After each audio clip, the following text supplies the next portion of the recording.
Solving first order differential equation by initial condition.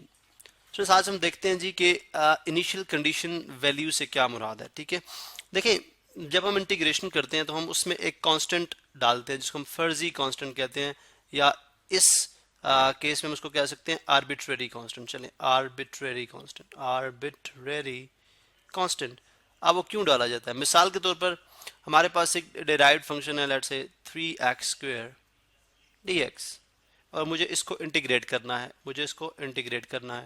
तो मैं किस तरह से इंटीग्रेट करूंगा? 3 कोफिशिएंट बाहर आ जाएगा और x² dx पे इंटीग्रेशन की जाएगी।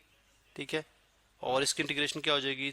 3 और x⁻2 + 1 जो कि 3/2 + 1 3, तो 3/3 और प्लस आप कांस्टेंट डालते हैं जो कि क्या आएगा 3, मतलब कि x³ + 3। अब ये जो c है इसको हम बोलते हैं आर्बिट्रेरी कांस्टेंट, इसको हम क्या बोलते हैं? Arbitrary constant. ठीक है, लेकिन मुझे अगर इसकी प्रॉपर वैल्यू मालूम करनी हो, मतलब ये एक्चुअली क्या वैल्यू होगी, तो जाहिर है मुझे जब मैं इंटीग्रेट करूंगा, ठीक है, तो मुझे कुछ इनिशियल कंडीशंस भी डिफाइन करनी होंगी। इनिशियल कंडीशन से क्या मुराद है? मिसाल के तौर पर मैं कहता हूं कि फर्ज करें हमारे पास एक स्लोप फंक्शन है dy/dx is equal to 3/4x² plus x-3 और मैं इस पे इनिशियल कंडीशन डिफाइन करता हूं कि if y is equal to, देखिए if y is equal to 0, तो उसके या चलें y जो है वो 0 होगा when x is equal to 2, चूंकि x जो है वो इंडिपेंडेंट वेरिएबल है। ठीक है, y चूंकि इस पे डिपेंड करे तो इसलिए बोलूंगा जब x 2 होगा तो उस टाइम y कितना होगा? 0। अब ये वो इनिशियल कंडीशन है जो हमने इस गिवन डेराइव्ड फंक्शन के लिए बयान कर दी। ठीक है, अब इसमें चूंकि एक सेपरेबल इक्वेशन है, यानी y जो है वो अलग से लिखा जा सकता है, dy अलग से लिखा जा सकता है, dx अलग से लिखा जा सकता है, यानी एक तरफ dy और एक तरफ dx, तो इसको हम क्या बोलेंगे? Separable equation. और इसमें चूंकि वेरिएबल भी इस्तेमाल हुआ है तो इसलिए हम एक ही इनिशियल कंडीशन वैल्यू की बात कर सकते हैं। लेकिन अगर आपके पास एक जनरल इक्वेशन हो जिसके अंदर आपके पास वेरिएबल ज्यादा इस्तेमाल हो रहे हो, तो उसके अंदर आपके पास n number of initial condition हो सकती है, यानी ज्यादा इनिशियल कंडीशंस हो सकती हैं।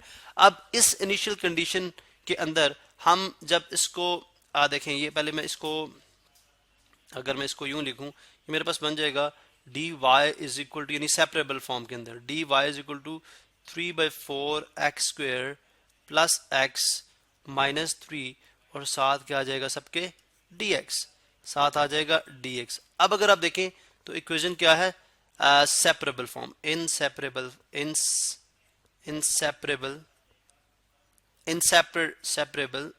फॉर्म, या चले हम यूं कर सकते हैं कि हमारे पास यानी सेपरेटिंग वेरिएबल्स कर लें, चूंकि ये स्टेप था जो हमने किया था और हमारे पास ये आया, तो सेपरेटिंग वेरिएबल्स। तो वेरिएबल जब आपने सेपरेट किए किस तरह से कि y और dy एक तरफ और x और dx एक तरफ। अब इसको जब मैं इंटीग्रेट करूंगा, ठीक है, यानी इस तरफ मैं इंटीग्रेट करता हूं और इस तरफ भी मैं इंटीग्रेट करता हूं। ठीक है, अब y dy से कैंसिल आउट हो जाएगा, यानी dy जो है वो इंटीग्रल साइन से कैंसिल आउट, तो इधर आ जाएगा सिर्फ y और यहाँ पे आ जाएगा 3/4x² dx plus integral sine x dx minus 3 integral sine 3 dx। अब जब मैं इसको इंटीग्रेट करता हूँ, ठीक है, तो देखें 3 कोफिशिएंट अब बाहर आ जाएगा, 3 मेरे पास क्या है? 3/4 कोफिशिएंट अब बाहर आ जाएगा, x² क्या आ जाएगा? x3/3 और प्लस ये बन जाएगा x²/2 और ये बन जाएगा -3x और 3 से कैंसिल, तो हमारे पास आ जाएगा y is equal to x3/4 plus x²/2 -3x and plus constant c, यहाँ पे भी आप c डाल सकते थे। अब ये जो कांस्टेंट c है, देखें ये इसकी वैल्यू क्या होगी, तो ये हमें इनिशियल कंडीशन से क्या मुराद है कि हमने बता दिया जी कि उस एक x की किसी खास वैल्यू के लिए y की क्या वैल्यू होगी, तो उसको इस्तेमाल करते हुए हमें, चूंकि एक कांस्टेंट नंबर होगा, कोई भी एक कांस्टेंट नंबर है, तो उस चीज को हम इस्तेमाल करते हुए अब इस कांस्टेंट नंबर को एक्यूरेटली मालूम कर सकते हैं। किस तरह से? कि अगर आप x की जगह x की वैल्यू पुट करें, y की जगह y की वैल्यू पुट करें, तो हमारे पास क्या आ जाएगा, c आ जाएगा। सो अप्लाइंग इनिशियल कंडीशन यहाँ पे लिखूंगा, applying initial condition, applying, colour हम चेंज कर लेते हैं, applying initial condition, applying initial condition, initial condition.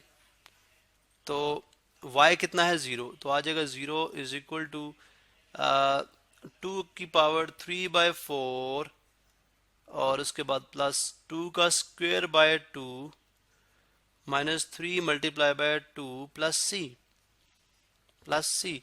तो ये क्या वैल्यू आ जाएगी इसकी जी, आप देख सकते हैं यहाँ पे, ये हमारे पास आ जाएगा 0 इज इक्वल टू 2 की पावर 3 कितनी होती है, 8/4 प्लस 4/2 माइनस 6 प्लस सी। तो 2 1s आर और 2 2s आर 4, देखें 2 1s are 2, 2 2s are 4, 4 1s are 4, 4 2s are 8। तो ये आ जाएगा हमारे पास 0 इज इक्वल टू 2 प्लस 2 4 4 और उसके बाद माइनस 6 प्लस सी। अब 4 माइनस 6 कितना होता है, -2, तो आ जाएगा 0 इज इक्वल टू -2 प्लस सी और c इज इक्वल टू आ जाएगा +2 के। तो c हमारे पास आ गया +2 के इक्वल। अब इस c को अगर आप इस गिवन इक्वेशन के अंदर डाल देते हैं, ठीक है, तो हमारे पास अब कांस्टेंट जो था, वो जो आर्बिट्रेरी कांस्टेंट था, वो आर्बिट्रेरी नहीं रहा, ये बन गया y is equal to x³ 4 plus x² 2 और -3x +2। ये हमारे पास क्या आ गया, अब एक्चुअल इक्वेशन आ गई है।